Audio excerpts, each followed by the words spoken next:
कैलाशपति शिव शंकर तुम हो भोले दया के सागर।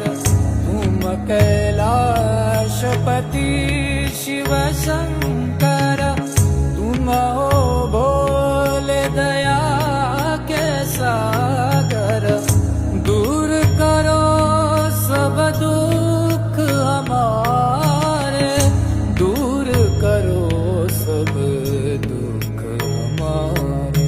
शंभो शंकर नमः शिवाय, गिरिजा शंकर नमः शिवाय। आदिदेव तुम नमः